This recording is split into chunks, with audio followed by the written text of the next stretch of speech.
இன்னைக்கு வடக்கு மாகாணத்தில் மிக முக்கியமாக பேசப்படுற ஒரு விடயம்தான் கிவுலோயா திட்டம். இது ஒரு அணை, ஒரு கால்வாய், ஒரு அபிவிருத்தி திட்டம். ஆனால் இதுக்கு பின்னால் மறைஞ்சிருக்கிறது ஒரு இனத்தோட நிலம், ஒரு சமூகத்தோட வரலாறு, ஒரு தேசத்தோட அடையாளம். ஆமாங்க, இன்னைக்கு நாங்கள் பேச போகிற விஷயம்தான் கிவுலோயா திட்டம். இது உண்மையில் விவசாய அபிவிருத்திக்கான திட்டமா, அல்லது தமிழர் தேச எல்லைகளில் சிங்கள குடிப்பரம்பலை நிலைநிறுத்துறதுக்காக மேற்கொள்ளப்படுகின்ற ஒரு நீண்ட கால அரசியல் தாக்கமானதான் இந்த வீடியோவில் நாங்கள் பார்க்க போகிறோம். இந்த கிவுலோயா திட்டம் புதிதான ஒரு திட்டம் இல்லைங்க. இது 2011ஆம் ஆண்டு செப்டம்பர் 28ஆம் அமைச்சரவை கூட்டத்தால் அங்கீகரிக்கப்பட்ட ஒரு திட்டமாக காணப்படுது. நீர்வளத்தை வினைத்திறனாக பயன்படுத்தி வவுனியா, முல்லைத்தீவு மாவட்டங்களில் நீர் பற்றாக்குறை, வறுமை, குறைந்த விவசாய உற்பத்தி ஆகியவற்றுக்கு தீர்வு காண்பதற்காக தான் இந்த திட்டம் அமுல்படுத்தப்படுவதாக வெளிப்படையான நோக்கம் தெரிவிக்கப்படுது. ஆனால் உண்மையில் நடக்கிறது என்ன? 2022ஆம் ஆண்டே இந்த கிவுலோயா திட்டம் கைவிடப்பட்டது. ஏன்னு சொன்னால், அதனால் ஏற்படுகின்ற சுற்றுச்சூழல் பாதிப்புகள், தமிழர்களோட தொல்பொருள் பகுதிகள் அழிகிற அபாயங்களில் இருக்கிறது, தமிழ் கிராமங்கள் நேரடியாக சந்திரிக்கிற பேரழிவு, இந்த மாதிரியான எச்சரிக்கைகள் இருக்கிற காரணத்தினால இந்த கிவுலோயா திட்டம் 2022ஆம் ஆண்டே நிறுத்தப்பட்டிருக்கு. ஆனால் தற்போது அது அமைச்சரவை கூட்டத்தில் மீண்டும் உயிர்ப்பிக்கப்பட்டிருக்கு. அதாவது 2026ஆம் ஆண்டிலிருந்து 2031ஆம் ஆண்டு காலப்பகுதி இந்த திட்டத்தை முன்னெடுத்து செல்றதுக்காக அமைச்சரவையில் அங்கீகாரமும் அளிக்கப்பட்டிருக்கிறது. கிவுலோயா திட்டம்ன்றது ஒரு தனித்த திட்டம் இல்லை. இது மகாவலி எல் வலயத்தோட ஒரு நீடிக்கப்பட்ட வடிவமாக காணப்படுகிறது. ஆமாம், இந்த மகாவலி எல் வலயம்னா என்ன?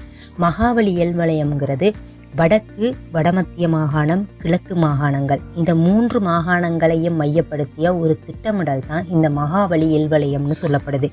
இந்த 3 மாகாணங்கள்லையும் இருந்து 1,99,210 ஹெக்டேயர் நிலப்பரப்புகள் இந்த மகாவலி எல் வலயத்தினுடைய எல்லைகளாக நிர்ணயிக்கப்பட்டிருக்கிறது. 1988ஆம் ஆண்டு ஏப்ரல் 14ஆம் தேதி இது சம்பந்தமான வர்த்தமானி வெளியிடப்பட்டிருக்கிறது. 2007ஆம் ஆண்டு மார்ச் மாதம் 7ஆம் தேதி விசேட அபிவிருத்தி பகுதி என்ற தலைப்பில் பிரிதொரு வர்த்தமானி வெளியிடப்பட்டு அதனூடாக இந்த பகுதி உறுதிப்படுத்தப்பட்டிருந்தது. குறித்த இந்த வர்த்தமானியின் பிரகாரம் வடக்கு மாகாணத்திலிருந்து 83,808 ஹெக்டேயர்களும், வடமத்திய மாகாணத்திலிருந்து 91,080 ஹெக்டேயர்களும், கிழக்கு மாகாணத்திலிருந்து 24,322 ஹெக்டேயர்களும் மகாவலி எல் வலயத்துக்குள்ள உள்வாங்கப்பட்டிருக்கிறது.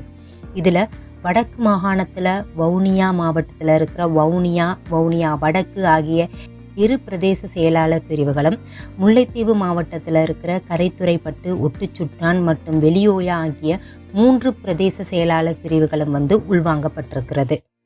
இந்த வகையில் 1964 தொடக்கம் 68 காலப்பகுதியில் மகாவலி எல் வலய திட்டம் ஐக்கிய நாடுகள் அபிவிருத்தி நிகழ்ச்சி திட்டம் மற்றும் உணவு மற்றும் விவசாய நிறுவனங்கள் ஆகியவற்றோடு இணைந்து செய்கிறதுக்கு திட்டமிட்டிருந்தாங்க. அப்போது நீர்ப்பாசனத்துக்கு மூலோபாயங்களாக இருந்த தண்ணிமுறிப்பு குளம் மற்றும் பதவியா குளம் ஆகியவற்றுக்கு பயன்படுத்துறதுக்கான மேலதிக நீரை மகாவலி ஆற்றில் இருந்து வடமத்திய மாகாண கால்வாயினூடாக வழங்குறது தான் இந்த திட்டமிடலாக இருந்திருக்கு. ஆனால் நடைமுறையில் மகாவலி ஆற்றில் இருந்து அவ்வாறு நீரை கொண்டு வர்றது சாத்தியமற்ற விடயம்னு ஆய்வில் உறுதி செய்யப்பட்டிருந்தது. இருப்பினும் மகாவலி எல் வலயத்தில் சிங்கள குடியேற்றங்கள் இந்த காலப்பகுதியில் அதிகமாக இடம்பெற்றிருக்கிறது. இந்த நிலைமை 2009க்கு பிறகான சூழ்நிலையில் இன்னும் தீவிரமாகி இருக்கிறது. இதனால் மகாவலி எல் வலயத்தில் குடியேற்றப்பட்டவர்களோட குடிப்பெருக்கம் அதிகரித்திருக்கிறது, அவர்களுடைய நீர் தேவை அதிகரித்திருக்கிறது. இதனால் மகாவலி ஆற்றில் இருந்தவர்களால் நீரை கொண்டு வர்றதுக்கு முடியலை. அதனால் கிவுலோயா திட்டத்தை இந்த காலப்பகுதியில் அவங்க முன்வைத்திருக்கிறாங்க. இதன் மூலமாக மகாவலி எல் வலய எல்லைக்குள்ள 29,087 ஹெக்டேயர் நிலப்பரப்பு மேம்பட்ட பகுதியாக்க முடியும்னு உத்தேசிக்கப்பட்டிருக்கிறது. அந்த வகையில் கிவுலோயா திட்டம் ஒரு நீடிக்கப்பட்ட மகாவலி எல் வலயத்தினுடைய ஒரு அங்கம் என்றதை நாங்கள் இப்போ தெளிவாக புரிஞ்சு கொள்ளக்கூடியதாக இருக்கும். இப்படி இருக்கும்போது தமிழர்கள் எப்படி அச்சப்படாமல் இருக்க முடியும்? இனவாதம் இல்லை, மதவாதம் இல்லைன்னு கூறப்படுகின்ற தற்போதைய அரசியல் சூழலில் கூட கிவுலோயா திட்டத்தினுடைய பயனாளிகளோட இலக்கு மாற்றப்பட்டிருக்கிறதான்னு பார்த்தா அது இல்லை. கிவுலோயா திட்டத்தினுடைய பயனாளிகளாகவும் 2,400 ஹெக்டேயரில் வாழ்கின்ற பெரும்பான்மை சிங்கள மக்களாக மட்டுமே இருக்கிறாங்கன்றது தெளிவாக வரையறுக்கப்பட்டிருக்கிறது. அதாவது குறித்த திட்டத்தினூடாக மொத்தமாக 6000 பெரும்பான்மை சிங்கள விவசாய குடும்பங்கள் பயனடைய போகிறாங்க. அதன் அடிப்படையில் வவுனியா வடக்கு, முல்லைத்தீவு, கரைப்பற்று, ஒட்டுச்சுட்டான் ஆகிய பிரதேச செயலாளர் பிரிவுகளோட எல்லை கிராமங்கள்லையும் வெளியோயாவில் குடியேற்றப்பட்டுள்ள 4372 விவசாய குடும்பங்களும் 1628 புதிய சிங்கள விவசாயிகளுமே பயனாளிகளாக இதில் நிர்ணயிக்கப்பட்டிருக்கிறாங்க. இந்த திட்டம் அமலாகும் போது ஏற்கனவே குடியேற்றப்பட்டிருக்கிற விவசாய குடும்பங்கள் 700 ஹெக்டேர் நிலப்பரப்பில் 2 போக விவசாய செய்கைகளுக்கான நீர் உறுதிப்படுத்தப்பட்டிருக்கிறதோடு 1700 ஹெக்டேர் புதிய நிலப்பரப்பில் புதிய குடியேற்றவாசிகள் குடியேற்றப்பட்டு அவர்களுக்கான வாழ்வாதார நிலங்களை பகிர்ந்தளிக்கப்படுறது சம்பந்தமாகவும் இதில் குறிப்பிடப்பட்டிருக்கு. ஆகவே இன்னும் குடியேற்றங்களை செய்வதற்கான ஆட்சியாளர்களோட நோக்கு நிலை இங்கே உறுதியாகி இருக்கிறது. இதில் நீங்கள் கேட்கலாம், தமிழர்களுக்குன்னு எந்த பயனுமே இல்லையான்னு. கண் துடைப்புக்காக ஒரு சில தமிழ் குடும்பங்கள் இதுக்குள்ளே உள்வாங்கப்பட்டிருக்கிறது. அதாவது முல்லைத்தீவு மாவட்டத்தில் ஜனகபுரம் என்று பெயர் மாற்றப்பட்டிருக்கிற கொக்கு தொடுவாய் வடக்கு பகுதியில் இருக்கிற பூர்வீக தமிழ் கிராமங்களில் வாழ்கிற 371 தமிழ் விவசாயிகளுக்கும் 1441 விவசாய நிலங்களுக்கும் தேவைப்படுவதாக அவர்களும் இதனுடைய பயனாளர்களாக உள்வாங்கப்பட்டிருக்கிறாங்க. அடுத்தபடியாக கிவுலோயா திட்டத்திட பிரதான விடயமாக பார்க்கப்படுறது நீரேந்து பகுதியும் விநியோக பகுதியும். இந்த ரெண்டையும் அவதானிக்கும் போது ஆரம்பத்தில் இருந்த அதே கட்டமைப்பு திட்டம் தான் இருக்குது, அதில் எந்த மாற்றமும் இல்லை.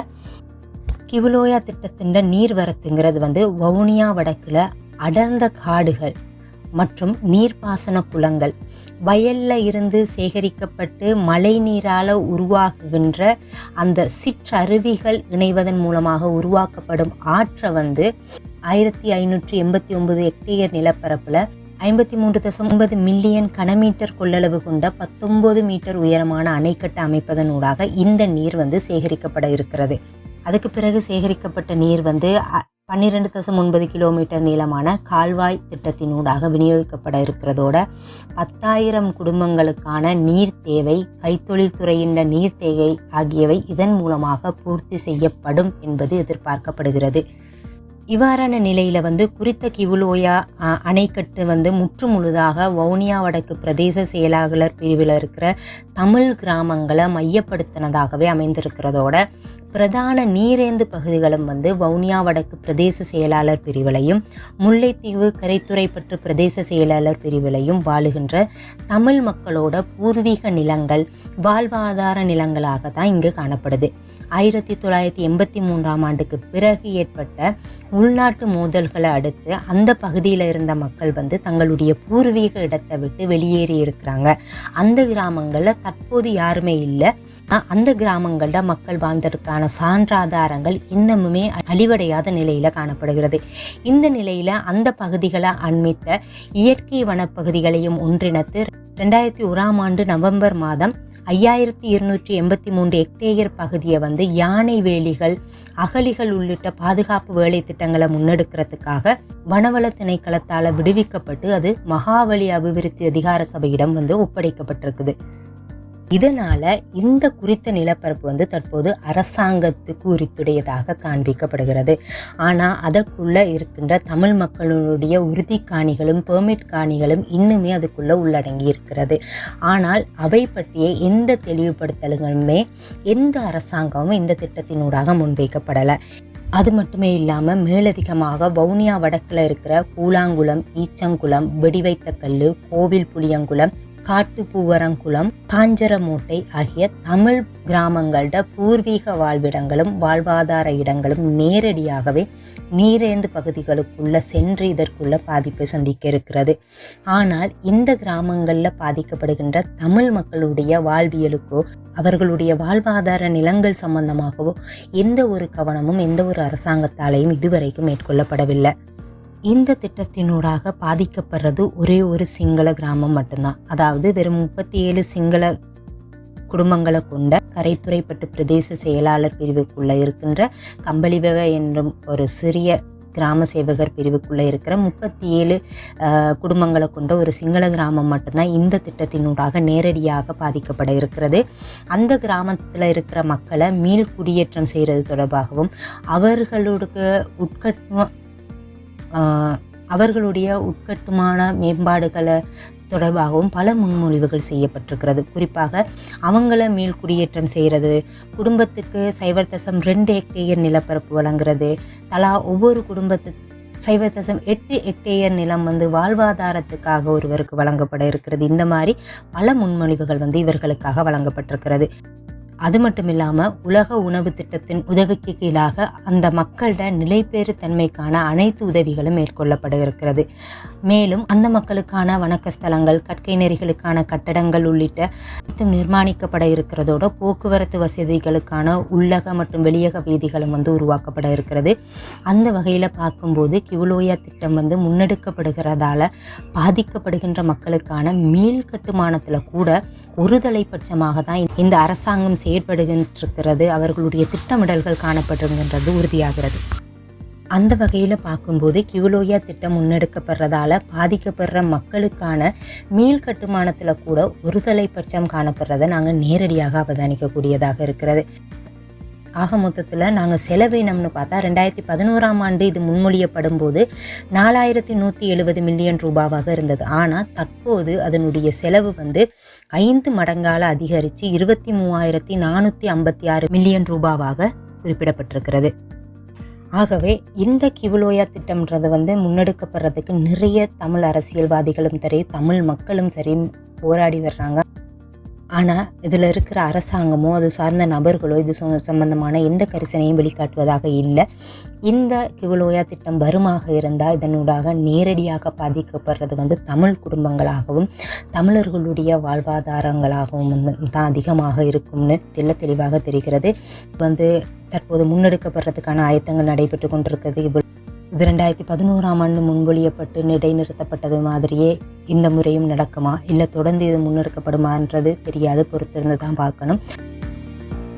இது போன்ற சுவாரஸ்யமான தகவல்களை தெரிந்து கொள்ள எங்களோட யூடியூப் சேனலை சப்ஸ்கிரைப் பண்ண மறக்காதீங்க. நன்றி.